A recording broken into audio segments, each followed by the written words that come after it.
বিএনপির ভারপ্রাপ্ত চেয়ারম্যান তারেক রহমান বলেছেন, সংস্কার ও নির্বাচন দুটোই জরুরি। কেউ নতুন রাজনৈতিক দল করতে চাইলে তাকে স্বাগত জানায় বিএনপি। বিকেলে ইঞ্জিনিয়ার্স ইনস্টিটিউশনে জাতীয় শিক্ষক দিবস উপলক্ষে আয়োজিত শিক্ষক সমাবেশে ভার্চুয়ালি যুক্ত হয়ে তিনি এসব কথা বলেন। ক্ষমতায় গেলে অগ্রাধিকার ভিত্তিতে বিএনপি শিক্ষা কমিশন গঠন করবে বলেও জানান তারেক রহমান। আরও জানাচ্ছেন ইউসুফ আলী। বিএনপির প্রতিষ্ঠাতা ও সাবেক রাষ্ট্রপতি জিয়াউর রহমানের ৮৯তম জন্মবার্ষিকী উপলক্ষে প্রীতি সমাবেশের আয়োজন করে শিক্ষক কর্মচারী ঐক্যজোট। সবাই ভার্চুয়ালি যুক্ত হয়ে বিএনপির ভারপ্রাপ্ত চেয়ারম্যান তারেক রহমান বলেন, গণতন্ত্রমনা রাজনৈতিক শক্তির মধ্যে ফাটল ধরাতে ষড়যন্ত্র করছে একটি মহল। আমাদের মধ্যে অবশ্যই ভিন্ন মত, ভিন্ন পথ থাকবে। আমাদের সবার উদ্দেশ্য একটি উদার, গণতান্ত্রিক, বৈষম্যহীন, মানবিক বাংলাদেশ প্রতিষ্ঠা। পলাতক স্বৈরাচার এবং তাদের দোসরদের ষড়যন্ত্র কিংবা বাংলাদেশের পক্ষের গণতান্ত্রিক শক্তির মধ্যে অযাচিত ভুল বোঝাবুঝির কারণে যাতে একটি গণতান্ত্রিক, বৈষম্যহীন, মানবিক বাংলাদেশ প্রতিষ্ঠার সুযোগ এবং সম্ভাবনা হুমকির সম্মুখীন না হয়, এ ব্যাপারে আমাদের সবাইকে অত্যন্ত সতর্ক থাকতে হবে। তিনি বলেন, দেশ ও জনগণের স্বার্থে গণতন্ত্র প্রতিষ্ঠায় সবাইকে এগিয়ে আসতে হবে। দেশের ছাত্র তরুণরা রাজনৈতিক ব্যবস্থার প্রতি আগ্রহী হয়ে উঠেছে। এটি অবশ্যই একটি ইতিবাচক দিক। এইসব তরুণরাই গত ১.৫ দশকে একটি নির্বাচনেও ভোট দিতে পারেনি। তারা গণতান্ত্রিক রাজনৈতিক অধিকার বঞ্চিত এইসব তরুণদের কেউ যদি জনগণের অধিকার প্রতিষ্ঠায় নতুন রাজনৈতিক দল গঠন করে, অবশ্যই বিএনপি সেই উদ্যোগকে স্বাগত জানায়। অন্তর্বর্তীকালীন সরকারের সঙ্গে বাংলাদেশের পক্ষের গণতান্ত্রিক শক্তির মধ্যে কোনো বিষয় নিয়ে ভুল বোঝাবুঝি কিংবা অযথা কূটতর্ক আমি সময়ের অপচয় বলেই মনে করি। বিএনপি যে কোনো মূল্যে দেশের জনগণের রাজনৈতিক এবং অর্থনৈতিক ক্ষমতা নিশ্চিত করতে চায়। ঐক্যে যারা ফাটল ধরাতে চায় তাদের ষড়যন্ত্র প্রতিহত করারও নির্দেশ দেন তারেক রহমান। বিএনপি সংস্কার এবং নির্বাচন দুটোরই পক্ষে, দুটোই অত্যন্ত জরুরি। সংস্কার নাকি নির্বাচন, কেউ কেউ এমন উদ্দেশ্য প্রণোদিত প্রশ্ন নিয়ে কূটতর্ক করার অপচেষ্টা করেছে। নির্বাচনই হচ্ছে জনগণের রাজনৈতিক ক্ষমতায়ন নিশ্চিত করার অন্যতম প্রধান কার্যকরী হাতিয়ার। নির্বাচন অনুষ্ঠান নিয়ে বিতর্ক সৃষ্টি করার অর্থ নিজেদের অজান্তেই পরাজিত পলাতক ফ্যাসিস্টদের অবস্থানকে শক্তিশালী করা। বিএনপির সর্বস্তরের নেতাকর্মীদের প্রতি বরাবরের মতনই আমার আহ্বান থাকবে, আপনাদের কোনো কার্যক্রম নিয়ে কেউ যাতে বিভ্রান্তি ছড়ানো কিংবা বিতর্কে লিপ্ত হওয়ার সুযোগ না পায়, সে বিষয়ে অবশ্যই আপনাদেরকে সজাগ থাকতে হবে। ইউসুফ আলী, মাই টিভি, ঢাকা। গণতন্ত্রের বাইরে সরকারের ভিন্ন উদ্দেশ্য থাকলে সেটা ভালো হবে না বলে মন্তব্য করেছেন বিএনপি স্থায়ী কমিটির সদস্য আমির খসরু মাহমুদ চৌধুরী। তিনি বলেন, এমন কোনো কাজ করা উচিত নয় যাতে সমর্থন নিয়ে সংকট দেখা দেয়। আর দলের সিনিয়র যুগ্ম মহাসচিব রুহুল কবির রিজভী বলেন, বর্তমান সরকার জনগণের আকাঙ্ক্ষা অনুযায়ী কাজ করবে, এমন প্রত্যাশা করে বিএনপি। রাজধানীতে আলাদা অনুষ্ঠানে তারা এসব কথা বলেন। আরও জানাচ্ছেন আবু সাইদ অপু। জাতীয় প্রেস ক্লাবে জিয়া পরিষদ আয়োজিত অনুষ্ঠানে বিএনপির স্থায়ী কমিটির সদস্য আমির খসরু মাহমুদ চৌধুরী বলেন, গণতন্ত্রের বাইরে সরকারের ভিন্ন উদ্দেশ্য থাকলেও সেটা ভালো হবে না। নির্বাচন হচ্ছে গণতন্ত্রের বাহক, ইট ইজ এ ক্যারিয়ার। এটাকে বাদ দিয়ে কোনো গণতন্ত্র আসবে না, কোনো অধিকারও আসবে না, কোনো জবাবদিহিতা আসবে না, কোনো দায়বদ্ধতা আসবে না। প্রয়োজনীয় সংস্কার কার্যক্রম শেষ করে দ্রুত নির্বাচন আয়োজন করতে অন্তর্বর্তী সরকারের প্রতি আহ্বান জানান বিএনপির এই নেতা। এই সরকারের মাধ্যমেই এটা একটা ইন্টেরিয়াম করবে, মাথায় রাখতে হবে। অন্তর্বর্তীকালীন সরকার, এই সরকারের মাধ্যমেই পরবর্তী নির্বাচিত সরকার শান্তিপূর্ণভাবে ক্ষমতা হস্তান্তর করতে হবে। এই জন্য আমরা এই সরকারকে সকলে সমর্থন করে আজকে সরকারকে সহযোগিতা করছি। এদিকে নয়াপল্টনের দলের কেন্দ্রীয় কার্যালয়ে আরাফাত রহমান কোকর ১০ম মৃত্যুবার্ষিকী উপলক্ষে আয়োজিত মিলাদ ও দোয়া মাহফিলে দলের সিনিয়র যুগ্ম মহাসচিব রুহুল কবির রিজভী নির্বাচিত সরকার গঠনে এত গড়িমসি কেন, এমন প্রশ্ন রাখেন। একটা নির্দিষ্ট সময়ের মধ্যে যে সংস্কারের কথা বলা হয়েছে সেই সংস্কার সম্পন্ন করে তারা নির্বাচন দেবে। এখন তারা বলছে যে না, আগে সংস্কার করে, এখন কতদিনে সংস্কার শেষ করবেন, কতদিনে নির্বাচন দিবেন। এখন আবার এখানে ঢুকিয়ে দেওয়া হয়েছে যে স্থানীয় সরকার নির্বাচন। তাহলে এগুলো তো মানুষের মধ্যে ধোঁয়াশার তৈরি করছে। রিজভী বলেন, বিএনপি অন্তর্বর্তী সরকারের পক্ষে ছিল, এখনও আছে। বর্তমান সরকার জনগণের আকাঙ্ক্ষা অনুযায়ী কাজ করবে, বিএনপি এমন প্রত্যাশা করে বলেও জানান রিজভী। অন্তর্বর্তীকালীন সরকার একটি স্বচ্ছ, অবাধ, নিরপেক্ষ নির্বাচনের ব্যবস্থা করবে। আবু সেদপু, মাই টিভি, ঢাকা। জামায়াতে ইসলামীর আমির ডাক্তার শফিকুর রহমান বলেছেন, বিগত আওয়ামী লীগ সরকার উন্নয়নের নামে রডের বদলে বাঁশ আর সিমেন্টের বদলে ছাই ব্যবহার করেছিল। তিনি বলেন, দলটি মনে করেছিল গণতন্ত্রের প্রয়োজন নেই, শুধু উন্নয়ন হলেই চলবে। সকালে দিনাজপুরে কর্মী সম্মেলনে তিনি এসব কথা বলেন। নিরপেক্ষ সরকার ছাড়া সব সংস্কার সম্ভব নয় উল্লেখ করে যতটুকু প্রয়োজন ততটুকুই সময় নিয়ে অন্তর্বর্তী সরকারকে সংস্কারের আহ্বান জানান ডাক্তার শফিকুর রহমান। আরও জানাচ্ছেন মাহবুব সৈকত। দীর্ঘ ২০ বছর পর দিনাজপুরে কর্মী সম্মেলনের আয়োজন করে বাংলাদেশ জামায়াত ইসলামী। সম্মেলন ঘিরে সকাল থেকে কানায় কানায় পূর্ণ হয়ে যায় সমাবেশের স্থল গোরে শহীদ বড় ময়দান। প্রধান অতিথির বক্তব্যে জামায়াতের আমির বিগত আওয়ামী লীগ সরকার উন্নয়নের নামে মানুষের সাথে প্রতারণা করেছিল বলে অভিযোগ করেন। দফায় দফায় মামলা দিয়ে লক্ষ লক্ষ সহকর্মীকে, ভাই বোনদেরকে, কুলের শিশুকে পর্যন্ত তারা জেলে নিক্ষেপ করেছে। ৯০ বছরের বৃদ্ধাকেও তারা রেহাই দেয়নি। এরকম একটি তাণ্ডব জাতির উপর দিয়ে তারা চালিয়েছিলেন। তারা বলতেন গণতন্ত্রের দরকার নাই, উন্নয়ন হলেই চলবে। উন্নয়ন করতে গিয়ে তারা কি করেছেন? তারা রডের বদলে বাঁশ উপহার দিয়েছে। বাংলাদেশ থেকে লক্ষ কোটি টাকা, ২৬ লক্ষ কোটি টাকা চুরি করে বিদেশে পাচার করেছে। অন্যায় যখনই করেছেন, অন্যায়ের প্রতিবাদ আমরা তখনই করেছি। আমাদেরকে একটা মিটিং মিছিল করার সুযোগ দেওয়া হয়নি, কিন্তু তাই বলে আমরা বসে থাকিনি। মানবিক এবং আইনের শাসন গড়তে অন্তর্বর্তী সরকারের প্রতি তাগিদ দেন ডাক্তার শফিকুর রহমান। আমরা বর্তমান সরকারকে বলি, অনেক সংস্কার করার ব্যাপারে আপনারা হাত দিয়েছেন, যতটা সম্ভব করুন, তবে আরেকটা বিষয়ে হাত দেন। একটা নিরপেক্ষ সরকার এটা পারবে, দলীয় সরকার হয়তো বা এটা করবে না। গত ৫৪ বছরে বাংলাদেশে খুন, ধর্ষণ, লুট, দখল যাই হোক, চাঁদাবাজি হোক, এদের নামের কালো তালিকা প্রকাশ করে দেন। এরা কারা? জনগণ এদেরকে চিনে নেই। আমরা বলছি বিচার হতে হবে, এই বিচার আমরা দাবি করি। এর আগে সমাবেশের শুরুতে অভ্যুত্থান পরবর্তী দেশ গঠনে কর্মীদের দিক নির্দেশনা দেন স্থানীয় এবং কেন্দ্রীয় নেতারা। নতুন মানবিক বাংলাদেশ গড়ার ক্ষেত্রে আমরা সীসাডালা প্রাচীরের মতো এগিয়ে যাব ইনশাআল্লাহ। আরো ইমানে বলে উজ্জীবিত হইতে হবে। নিজের জীবনে ইমানের জীবনকে ইমানের রঙে রঙিন করতে হবে। এদিকে ভোলা সরকারি বালক উচ্চ বিদ্যালয় মাঠে কর্মী সম্মেলনে প্রধান অতিথির বক্তব্যে জামায়াতের সেক্রেটারি জেনারেল অধ্যাপক মিয়া গোলাম পরোয়ার নির্বাচনের আগেই আওয়ামী ফ্যাসিবাদীদের বিচার দাবি করেন। সংস্কার এবং নির্বাচন দ্রুত সম্পন্ন করুন। যৌক্তিক সময় যেটুকু লাগবে জামায়াত ইসলামী সে সময় দেবে। তবে এই নির্বাচনের আগে মানবতা বিরোধী অপরাধীদের বিচার কাজ করতে হবে, জনগণ এটা দেখতে চায়। মাহবুব সৈকত, মাই টিভি। অন্তর্বর্তীকালীন সরকারের উপদেষ্টা মাহফুজ আলম বলেছেন, বাংলাদেশ বিরোধী আওয়ামী ফ্যাসিবাদীদের আর নির্বাচনে অংশগ্রহণ করতে দেয়া হবে না।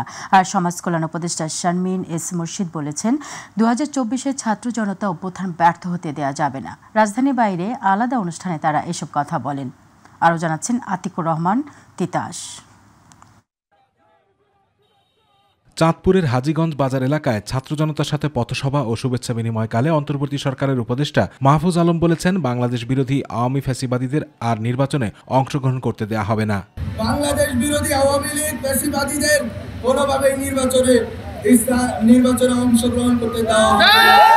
মাহফুজ আলম বলেন, বিএনপি, জামায়াত সহ অন্য রাজনৈতিক দল যারা বাংলাদেশপন্থী তারাই নির্বাচনে থাকবেন, আর সুষ্ঠু নির্বাচন প্রক্রিয়ার মধ্য দিয়ে সকল দল প্রতিযোগিতার মাধ্যমে বাংলাদেশে শাসন প্রতিষ্ঠা করবে। যত রাজনৈতিক দল আছে, ছাত্র সংগঠন আছে, ছাত্ররা আছে, শ্রমিক, নারী, আলেম ওলামা আছেন, সবাই যারা বাংলাদেশপন্থী তারাই বাংলাদেশে থাকবেন এবং এই বাংলাদেশে সুষ্ঠু নির্বাচন প্রক্রিয়ার মধ্য দিয়ে তারা পজিটিভ একটি কম্পিটিশনের ভিতর দিয়ে বাংলাদেশে শাসন প্রতিষ্ঠা করবেন।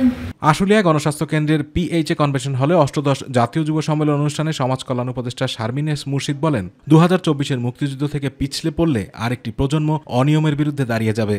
আমাদের ছেলেমেয়েরা দেশকে ভালোবাসতে শিখেছে, এই মাটিকে ভালোবাসতে শিখেছে, ফ্ল্যাগকে সম্মান করতে শিখেছে, ওরা এবার দেশটাকে গড়বে।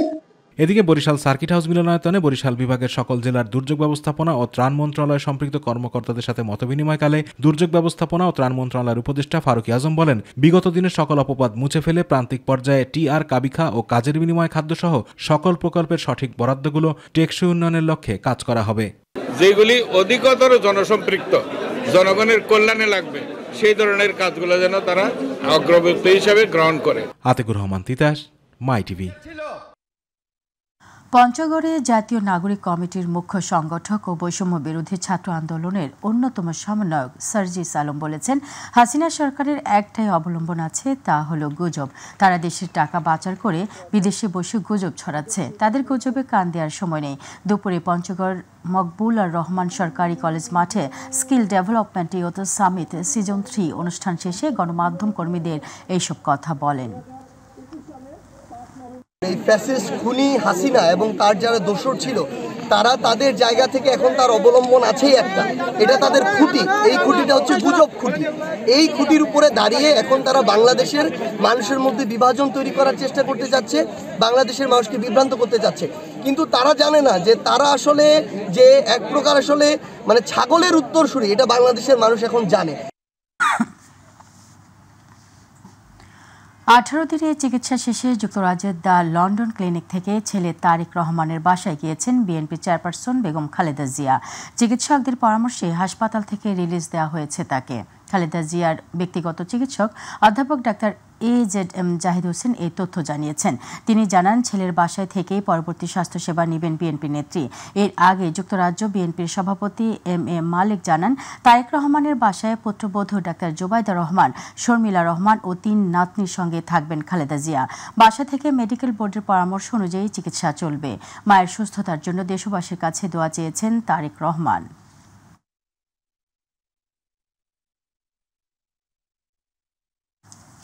দর্শক, এবারে মাই টিভি বিশেষ।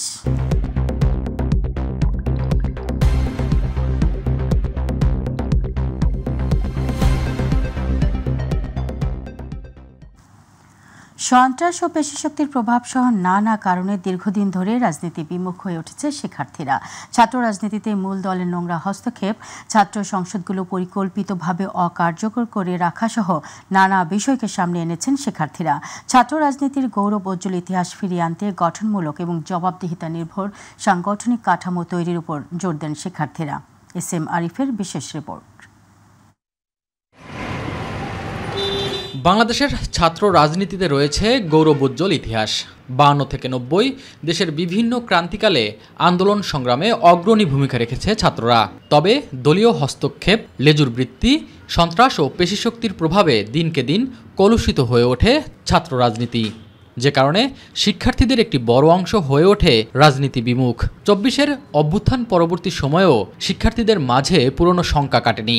আসলে ছাত্র রাজনীতি কিরকম হয়, কিরকম একটি ক্যাম্পাসে একাধিক ছাত্র সংগঠন যখন নিজেদের মধ্যে প্রতিযোগিতার মাধ্যমে কাজ করে, সেইটার সৌন্দর্যটা কি, সেটা আমাদের এই প্রজন্মটা, দীর্ঘ 17 বছরের যে প্রজন্মটা দাঁড়িয়েছে, তারা মোটেই এ সম্পর্কে কোন ধরনের ধারণা রাখে না। সেই ক্ষেত্রে স্বাভাবিকভাবে তাদের মধ্যে একটা ছাত্র রাজনীতি নিয়ে মিসকনসেপশন তৈরি হয়েছে। এখন যদি একটা দলীয় সরকার আসে, তাহলে কি ওই যে যে ছাত্র উইংটা দলেরই পারপাস সার্ভ করবে, তার তো এটার বাইরে কোনো গোল নাই।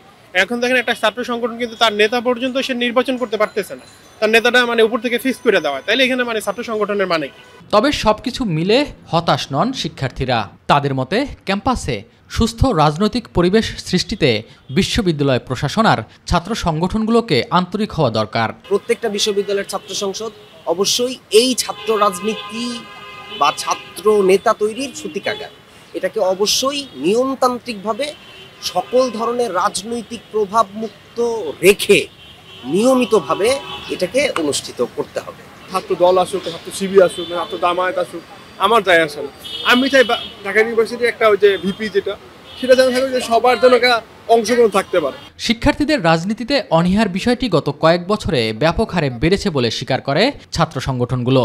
ছাত্র নেতারা জানান অল্প সময়ে এই অবস্থার পরিবর্তন সম্ভব নয়। বাজে কালচার তৈরি হয়েছে ছাত্র রাজনীতি, এটার অন্যতম কারণ হচ্ছে নিয়মিত ছাত্র সংগঠন ইলেকশন না হওয়া, ফলে ছাত্র সংগঠনের লিডার সে ধীরে ধীরে স্বৈরাচারী হয়ে যায়। সে কাউকে টর্চার করে, কাউকে পিটায়, সে ভয় পায় না যে এটা দিয়ে শিক্ষার্থীরা ফুসে উঠতে পারে, বরং এখানে তারা আরও মানে হুমকি দিয়ে সে এখানে পুলকিত হয়।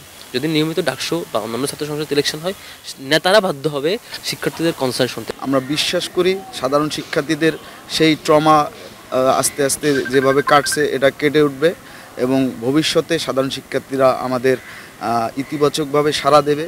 হয়তোবা অনেকেই রাজনীতি করবে না, কর্মী থাকবে, সমর্থক থাকবে, কিন্তু বিগত 15.5 বছরের যে রাজনৈতিক কালচার সেটা বাংলাদেশে আর কখনো ফিরে আসবে না। সঠিক সময়ে ছাত্র সংসদ নির্বাচন এবং এর ধারাবাহিকতা থাকলে শিক্ষার্থীদের ছাত্র রাজনীতিতে অনীহা সৃষ্টি হতো না বলেও মনে করেন ছাত্র নেতারা। শিক্ষার্থীদের রাজনৈতিক মানস বিকাশে সুস্থ রাজনীতি এবং গণতন্ত্র চর্চা সম্পন্ন ক্যাম্পাস আবশ্যক। তাই দলীয় লেজুর ভিত্তি এবং সন্ত্রাসী কর্মকাণ্ড পরিহার করে ছাত্র সংসদ ভিত্তিক ছাত্র রাজনীতি চালু হওয়া অতীব জরুরি। সাধারণ শিক্ষার্থীদের মতের প্রতি শ্রদ্ধাশীল হয়ে প্রগতিশীল সুস্থ রাজনীতির ধারা এবং এর মানোন্নয়নে কাজ করা এখন সময়ের দাবি। এস এম আরিফ, মাই টিভি, ঢাকা বিশ্ববিদ্যালয়, ঢাকা। বছরের শুরুতেই শতাধিক পণ্য ও সেবার উপর শুল্ক কর বৃদ্ধি করলেও সিদ্ধান্ত থেকে সরে এসেছে সরকার। নতুন করে ঔষধ, রেস্তোরাঁ, ওয়ার্কশপ ও মোবাইল সেবায় বর্ধিত ভ্যাট প্রত্যাহার করে আবারও প্রজ্ঞাপন জারি করেছে এনবিআর। রাজস্ব বাড়াতেই সরকার এমন সিদ্ধান্ত নিয়েছে বলে জানালেন অর্থ উপদেষ্টা ডক্টর সালেউদ্দিন আহমেদ। সরকারের এমন সিদ্ধান্তে কর আদায়ের কাঙ্ক্ষিত লক্ষ্যমাত্রা অর্জিত হবে না মনে করেন অর্থনীতিবিদরা। বিস্তারিত রাকিব হাসানের রিপোর্টে। গত 9 জানুয়ারি সিগারেট, হোটেল, রেস্তোরাঁ, ইন্টারনেট, কোমল পানীয় সহ শতাধিক পণ্য ও সেবার শুল্ক ও কর বৃদ্ধি করে অধ্যাদেশ জারি করে জাতীয় রাজস্ব বোর্ড এনবিআর। 13 দিনের মাথায় নিজেদের অবস্থান থেকে কিছুটা সরে আসে এনবিআর। ওষুধ, রেস্তোরাঁ, ওয়ার্কশপ ও মোবাইল সেবায় বর্ধিত ভ্যাট প্রত্যাহার করে পুনরায় প্রজ্ঞাপন জারি করে রাজস্ব বোর্ড। পূর্বে ঔষধ শিল্পের উপর ব্যবসায়ী পর্যায়ে ভ্যাটের হার ছিল 2.4%, যা বাড়িয়ে করা হয় 3%। নতুন প্রজ্ঞাপনে বর্ধিত ভ্যাটের হার প্রত্যাহার করে পুনরায় 2.4% ফিরিয়ে আনা হয়েছে। এদিকে রেস্তোরাঁ শিল্পে ভ্যাটের হার 5% থেকে বাড়িয়ে করা হয় 15%। পর্যালোচনা করে তারকা হোটেল ব্যতীত অন্য সকল রেস্তোরাঁয় অতিরিক্ত ভ্যাট প্রত্যাহার করে নিয়েছে এনবিআর। তবে নন এসি হোটেল, মিষ্টান্ন ভাণ্ডারে ভ্যাটের হার 15% থেকে কমিয়ে 10% নির্ধারণ করা হয়েছে। মোটর গাড়ির গ্যারেজ এবং ওয়ার্কশপের উপর ভ্যাট 5% বাড়িয়ে করা হয় 15%। তবে মালিকদের আন্দোলনের চাপে তা আগের জায়গায় ফিরিয়ে আনা হয়। মোবাইল ফোন ও ইন্টারনেট সেবায় নতুন করে সম্পূরক শুল্ক 3% বৃদ্ধি করে এনবিআর। বিভিন্ন সংগঠনের দাবি বিবেচনায় নিয়ে পরবর্তীতে তা প্রত্যাহার করা হয়। বিশ্বের সকল দেশের তুলনায় বাংলাদেশে ভ্যাটের পরিমাণ সবচেয়ে কম জানিয়ে অর্থ উপদেষ্টা ডক্টর সালেউদ্দিন আহমেদ বলেন, রাজস্ব বাড়াতেই ভ্যাট বাড়িয়েছে সরকার। বাংলাদেশ হলো সবচেয়ে লোয়েস্ট ট্যাক্স পেইং নেশন। এলডিসির চেয়েও আমাদের ট্যাক্স কম। মিডল ইনকাম কান্ট্রিজে দেখি আমরা, আমাদের ট্যাক্স সবচেয়ে কম। ভুটান, নেপাল, বার্কিনা ফাসো, তারপর আইভরি কোস্ট দেখা সব। এত কম ট্যাক্স দিয়ে আপনি কিভাবে চান যে সব কিছু দেবো আপনাদের? এটা কিন্তু আপনার এক্সপেক্ট করা ঠিক হয় না। এদিকে বছরের প্রথমেই শতাধিক পণ্য ও সেবার উপর ভ্যাট করের হার বাড়িয়ে দেয় শিল্প কারখানায় বিনিয়োগ কমার পাশাপাশি ক্ষুদ্র ও মাঝারি শিল্প সংকুচিত হয়ে আসবে বলে মনে করেন অর্থনীতিবিদ ডক্টর মাহফুজ কবির। সব মিলিয়ে যেটা মোটা দাগে সেটি হলো যে বিনিয়োগের খরচটা বেড়ে যাবে এবং বিনিয়োগটা নিরুৎসাহিত হবে। এই মুহূর্তে এমনিতেই বিনিয়োগ কম, যে প্রাইভেট ইনভেস্টমেন্ট একেবারে লো। এই অবস্থায় যেহেতু এই পণ্যগুলোর দাম বেড়ে গেছে, তো চাহিদাটাও কমে গেছে এবং কমে যাওয়ার কারণে ব্যবসা বাণিজ্য সংকুচিত হচ্ছে এই খাতে এবং একই সঙ্গে এটার যে বিনিয়োগ সেটাও নিরুৎসাহিত হচ্ছে। বর্তমান অর্থনীতির নাজুক পরিস্থিতিতে পণ্যের উপর শুল্ক বৃদ্ধি নিত্য পণ্যের উপর প্রভাব পড়বে বলেও মনে করেন তিনি। এখন সমস্যা হচ্ছে কি, যে যতটুকু কর বাড়ানো হলো, যেহেতু পুরো সিস্টেমটা অটোমেটেড না, তো এটার কারণে কিন্তু ওই পরিমাণে আসলে রাজস্ব আদায় হবে না। অনেকেই কিন্তু কর ফাঁকি দেবে, কিন্তু পুরো দাম যে বৃদ্ধি সেটা কিন্তু ভোক্তার উপর চলে যাবে। ইতিমধ্যেই অনেক পণ্যের এবং সেবার কিন্তু দামটা বেড়ে গেছে। রাকিব হাসান, মাই টিভি, ঢাকা। সুইজারল্যান্ডের দাভোসে 4 দিনের বিশ্ব অর্থনৈতিক ফোরামের বার্ষিক সভায় যোগদান শেষে দেশে ফিরেছেন অন্তর্বর্তী সরকারের প্রধান উপদেষ্টা ডক্টর মোহাম্মদ ইউনূস। বিকেল 5টা 7 তাকে বহনকারী ফ্লাইটটি হযরত শাহজালাল আন্তর্জাতিক বিমানবন্দরে অবতরণ করে। বিশ্ব অর্থনৈতিক ফোরামের বার্ষিক সভা এবং অন্যান্য উচ্চ পর্যায়ের পার্শ্ব ইভেন্টের সময় কমপক্ষে 47টি অনুষ্ঠানে যোগ দেন প্রধান উপদেষ্টা। অধ্যাপক ইউনূসের 4 জন সরকার বা রাষ্ট্রপ্রধান, 4 জন মন্ত্রী পর্যায়ের বিশিষ্ট ব্যক্তি, জাতিসংঘের মতো শীর্ষ সংস্থা 10 জন প্রধান নির্বাহী, 10 জন উচ্চ পর্যায়ের ব্যবসায়ী ব্যক্তিত্ব, 9টি আয়োজিত অনুষ্ঠান, 8টি মিডিয়ার সঙ্গে সম্পৃক্ততা এবং আরও 2টি অনুষ্ঠানে যোগ দেন। চাঁপাইনবাবগঞ্জের তেলকুপি সীমান্তে ভারতীয় সীমান্তরক্ষী বাহিনী বিএসএফের গুলিতে হাবিল নামে এক বাংলাদেশি কৃষক আহত হয়েছেন। ভোরে এই ঘটনা ঘটে। হাবিল শিবগঞ্জ উপজেলার তেলকুপি এলাকার মৃত বেলাল উদ্দিনের ছেলে। হাবিলের পরিবার জানায় ভোর 3:30টার দিকে সীমান্তে জমিতে কাজ করার সময় তাকে গুলি করে বিএসএফ। চাঁপাইনবাবগঞ্জ সদর হাসপাতালের ইমার্জেন্সি ইনচার্জ কাউসার হাসান বিষয়টি নিশ্চিত করে জানান, সকাল 7টার দিকে বিএসএফের গুলিতে একজন আহত হয়ে হাসপাতালে এসেছিলেন। পরে তাকে প্রাথমিক চিকিৎসা দিয়ে রাজশাহী মেডিকেল কলেজ হাসপাতালে রেফার করা হয়েছে। হাবিলের বুকের এক অংশে গুলি লেগেছেও বলে জানান তিনি। ভারতের বেঙ্গালুরুতে বাংলাদেশি নারী নাজমাকে ধর্ষণের পর হত্যার প্রতিবাদে জানিয়ে এর সুষ্ঠু বিচার দাবি করেছেন বৈষম্য বিরোধী ছাত্র আন্দোলনের নেতারা। এই ঘটনায় এখনও কেন ভারতের হাই কমিশনারকে ডেকে এর জবাব চাওয়া হলো না, বাংলাদেশের পররাষ্ট্র মন্ত্রণালয়কে এই প্রশ্ন ছুড়ে দিয়েছেন তারা। বিকেলে নাজমাকে ধর্ষণ ও হত্যার প্রতিবাদে ঢাকা বিশ্ববিদ্যালয়ের রাজু ভাস্কর্যে বিক্ষোভ ও সমাবেশে এই কথা বলেন বৈষম্য বিরোধী ছাত্র আন্দোলনের নেতারা। তারা বলেন, এদেশের মানুষ এখন ভারতের চোখে চোখ রেখে কথা বলতে জানে। এই সময় দ্রুত অপরাধীদের গ্রেফতারের দাবি জানানো হয় প্রতিবাদ সমাবেশ থেকে। আমরা গতকাল দেখেছি 28 বছর বয়সী মহিলা নাজমাকে, যাকে বেঙ্গালুরুতে ধর্ষণের পরে মাথা কতলে হত্যা করা হয়েছে। আমরা তাদের এই ভারতীয় আগ্রাসন কখনোই মেনে নিব না। আমরা এখন ভারতের বিপক্ষে কথা বলতে জানি, ভারতকে ছাড়া চলতে জানি। কোন ধরনের আধিপত্য বিস্তার করলে বাংলাদেশ বিন্দু পরিমাণ তা ছাড় দিবে না। আমরা চাই আমাদের রাজনৈতিক দলগুলো এই বিষয় নিয়ে কথা বলুক। আওয়ামী লীগ দুর্নীতিবাজ হিসেবে বিশ্ব দরবারে বাংলাদেশকে পরিচিত করিয়েছে বলে মন্তব্য করেছেন ইসলামী আন্দোলন বাংলাদেশের আমির মুফতি সৈয়দ মোহাম্মদ রেজাউল করিম।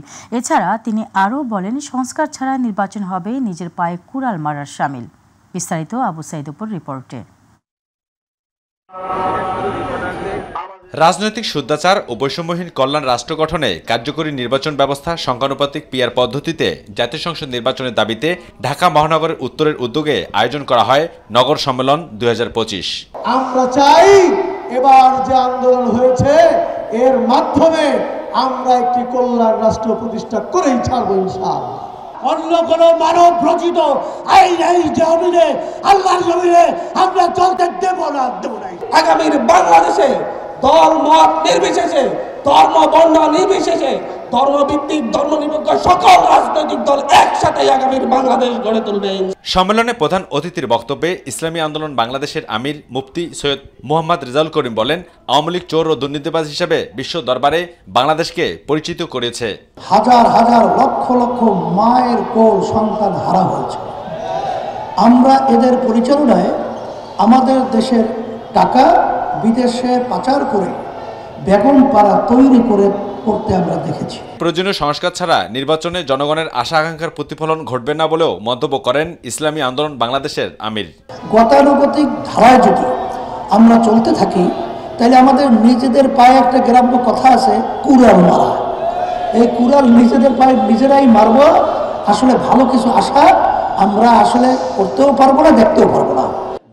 আবু সাইদুপু, মাই টিভি, ঢাকা।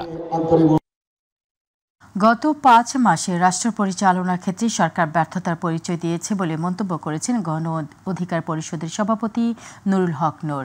রাজধানীর ঢাকা রিপোর্টার্স ইউনিটিতে পেশাজীবী অধিকার পরিষদ আয়োজিত আলোচনা সভায় প্রধান অতিথির বক্তব্যে তিনি এইসব কথা বলেন। আওয়ামী লীগ সুযোগ পেলে কাউকে ছেড়ে দেবে না, তাই নিজেদের মধ্যে বিভেদ সৃষ্টি না করে সকল রাজনৈতিক দলের সাথে ঐক্যমত হয়ে নতুন উপদেষ্টা পরিষদ পুনর্গঠনেরও তাগিদ দেন নুরুল হক নূর। গত 5 মাসে রাষ্ট্র পরিচালনায় ব্যর্থতার পরিচয় দিয়েছেন। অনতিবিলম্বে উপদেষ্টা পরিষদ পুনর্গঠন করেন এবং সমস্ত রাজনৈতিক দল, আন্দোলনের অংশীজন, নাগরিক সমাজ সহ সবার সাথে আলাপ আলোচনা করে জাতীয় ঐক্য এবং সংহতির মাধ্যমে আগামীর বাংলাদেশ বিনির্মাণে জাতীয় সরকার গঠন করেন। দেশের বিভিন্ন অঞ্চলে বেড়েছে শীতের দাপট। মেঘলা আকাশ ও ঘন কুয়াশায় ঢাকা পড়েছে চারপাশ। উত্তরের হিমেল হাওয়ায় শীতের অনুভূতি বাড়িয়েছে কয়েক গুণ। বিপাকে পড়েছেন খেটে খাওয়া মানুষ। আজ দেশের 2 জেলায় তাপমাত্রা 9 ডিগ্রি ঘরে বিরাজ করছে। এর মধ্যে দিনাজপুরে দেশের সর্বনিম্ন তাপমাত্রা রেকর্ড হয়েছে 9.2 ডিগ্রি সেলসিয়াস। সকাল 6টায় এই জেলায় সর্বনিম্ন তাপমাত্রা 9 ডিগ্রি ঘরে নেমে আসে।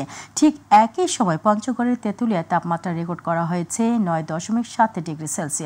আবহাওয়া অফিসে জানিয়েছে 30 তারিখের পর সিলেট বিভাগে বৃষ্টি হবার সম্ভাবনা রয়েছে। 28-29 তারিখে আমরা ক্লিয়ারলি বলতে পারবো যে আসলে সিস্টেম থেকে বৃষ্টিটা হবে কিনা। অনেক সময় সেটা কেটেও যায়, তবে সিলেটের সম্ভাবনাটা একটু বেশি অন্যান্য জায়গার তুলনায়। আবার 30 তারিখের দিকে মোটামুটি। আর যেহেতু আমাদের আগামী 2-3 দিন তাপমাত্রা কমে আসতে পারে সারা দেশে, এবং কোল্ড ওয়েভ যেটা বললাম সমুদ্র শৈত্যপ্রবাহ তীব্র হওয়ার সম্ভাবনা নাই, কিন্তু অনেকগুলো অঞ্চল বা কয়েকটা জেলায় আরও ছড়িয়ে পড়তে পারে বা বিস্তার লাভ করতে পারে। এটাই হয়তো বা জানুয়ারি মাসের আমাদের শেষ শৈত্যপ্রবাহ। আবার ফেব্রুয়ারির দিকে আমাদের টেম্পারেচার রাইজ করে, তা আর শৈত্যপ্রবাহ তেমন একটা সম্ভাবনা আগামী 10 দিন আমাদের নাই। যদি ওই 2-3 দিন যেটা থাকবে, এরপরে হয়তো বা তেমন একটা থাকার সম্ভাবনা নাই। প্রসঙ্গ প্রবাস।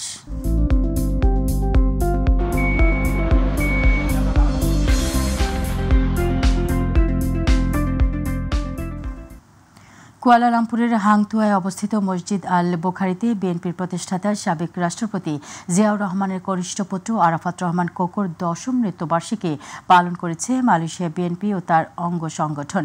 শুক্রবার দলের সহসভাপতি ও প্রতিষ্ঠাতা সাধারণ সম্পাদক তালহা মাহমুদের সভাপতিত্বে প্রধান অতিথি ছিলেন সিনিয়র সহসভাপতি মাহবুব আলম শাহ। সঞ্চালনা করেন সাংগঠনিক সম্পাদক মির্জা সালাহউদ্দিন। অনুষ্ঠানে উপস্থিত ছিলেন আব্দুল জলিল লিটন, ডক্টর SM রহমান তনু, ফজলুল করিম সোহরাব সহ আরও অনেকে। এই সময় বিএনপির চেয়ারপারসন খালেদা জিয়া ও মালয়েশিয়ার বিএনপির সাধারণ সম্পাদক মোশাররফ হোসেনের সুস্থতা কামনায় দোয়া মোনাজাত করা হয়।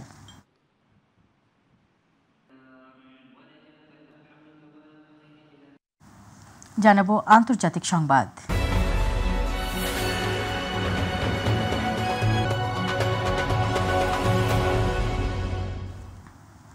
ক্যান্সার চিকিৎসায় নতুন প্রযুক্তি উদ্ভাবন করেছেন দক্ষিণ কোরিয়ার গবেষকরা। এই প্রযুক্তিতে ক্যান্সার কোষগুলোকে মেরে ফেলার পরিবর্তে সেগুলোকে স্বাভাবিক অবস্থায় ফিরিয়ে আনতে পারে। এমনই প্রযুক্তি উদ্ভাবন করেছে the Korea advance institute of science and technology KAIST। জানা গেছে যুগান্তকারী এই প্রযুক্তি প্রয়োগে ক্যান্সার চিকিৎসায় গুরুতর পার্শ্ব প্রতিক্রিয়া থেকে বাঁচা যাবে। বিস্তারিত জুবাইর রহমানের রিপোর্টে। ক্যান্সার এমন একটি জটিল রোগ যা বিশ্বব্যাপী সকলের জন্য চ্যালেঞ্জিং হয়ে দাঁড়িয়েছে। নিয়ন্ত্রণহীনভাবে শরীরের কোনো অংশে কোষের অস্বাভাবিক বেড়ে যাওয়াকে ক্যান্সার বলা হয়। সাধারণত প্রাথমিক পর্যায়ে ক্যান্সার শনাক্ত করা গেলে এবং সঠিক চিকিৎসা ব্যবস্থা গ্রহণ করলে রোগীর সুস্থ হওয়ার সম্ভাবনা বেশি থাকে। বর্তমানে ক্যান্সার চিকিৎসায় আক্রান্ত কোষগুলো ধ্বংস করা হয়। এবার ক্যান্সারের কোষগুলোকে ধ্বংস না করে তাদের পরিবর্তন করে কোলন কোষগুলোকে স্বাভাবিক অবস্থায় ফিরিয়ে আনার প্রযুক্তি উদ্ভাবন করেছে the Korea advanced institute of science and technology KAIST। সম্প্রতি বিশ্ববিদ্যালয়টি বায়ো অ্যান্ড ব্রেইন ইঞ্জিনিয়ারিং বিভাগের অধ্যাপক কোয়াং হিউ চো এর নেতৃত্বে একটি গবেষণা দল এই প্রযুক্তি উদ্ভাবন করেছে। জানা গেছে এই যুগান্তকারী প্রযুক্তি প্রয়োগে ক্যান্সার চিকিৎসায় গুরুতর পার্শ্ব প্রতিক্রিয়া থেকে বাঁচা যাবে। এই গবেষণার ফলাফল বায়ো রিভার্ট কোম্পানিতে স্থানান্তরিত হবে এবং এটি ব্যবহার করে ক্যান্সার রিভার্স থেরাপির উন্নয়নের কাজ শুরু হবে। প্রফেসর কোয়াং হিউচো বলেছেন, ক্যান্সার কোষকে আবার স্বাভাবিক কোষে পরিণত করা একটি চমকপ্রদ ঘটনা। এই গবেষণা প্রমাণ করে যে ক্যান্সার কোষকে ধাপে ধাপে স্বাভাবিক কোষে পরিণত করা সম্ভব। এই গবেষণার ফলাফল ক্যান্সার চিকিৎসায় বৈপ্লবিক পরিবর্তন আনবে বলে আশা করা হচ্ছে। বিভিন্ন ধরনের ক্যান্সার চিকিৎসায় এই প্রযুক্তি ব্যবহার করা যেতে পারে বলে ধারণা সংশ্লিষ্টদের। জুবাইর রহমান, মাই টিভি নিউজ। ইসরায়েলি বাহিনীর দীর্ঘ আগ্রাসনে গাজায় শ্রেষ্ঠ 50 মিলিয়ন টন ধ্বংসস্তূপ সরাতে সময় লাগবে প্রায় 21 বছর। এতে খরচ হবে 1.2 বিলিয়ন মার্কিন ডলার। এমনই ভয়াবহ তথ্য দিয়েছে সাম্প্রতিক প্রকাশিত জাতিসংঘের এক প্রতিবেদনে।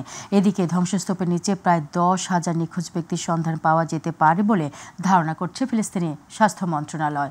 বিস্তারিত জোবাইর রহমানের রিপোর্টে। ইসরায়েল ও ফিলিস্তিনি প্রতিরোধ গোষ্ঠী হামাসের মধ্যে 15 মাসের রক্তক্ষয়ী যুদ্ধের পর গাজা উপত্যকা পুনর্গঠনে বিলিয়ন ডলার প্রয়োজন হবে বলে জাতিসংঘ অনুমান করেছে। এদিকে ইসরায়েল ও হামাসের মধ্যে যুদ্ধবিরতি কার্যকর হলেও গাজায় সৃষ্ট ব্যাপক ধ্বংসযজ্ঞের ক্ষত মুছে ফেলার জন্য দীর্ঘ সময় ও বিপুল অর্থ ব্যয় হবে। সাম্প্রতিক প্রকাশিত জাতিসংঘের এক মূল্যায়ন অনুযায়ী ইসরায়েলি হামলায় সৃষ্ট 50 মিলিয়ন টনেরও বেশি ধ্বংসস্তূপ পরিষ্কারেই 21 বছর সময় লাগতে পারে এবং এতে ব্যয় হবে প্রায় 120 কোটি ডলার। পাশাপাশি ধ্বংসস্তূপের নিচে প্রায় 10,000 নিখোঁজ ব্যক্তির সন্ধান পাওয়া যেতে পারে বলে জানিয়েছে ফিলিস্তিনি স্বাস্থ্য মন্ত্রণালয়।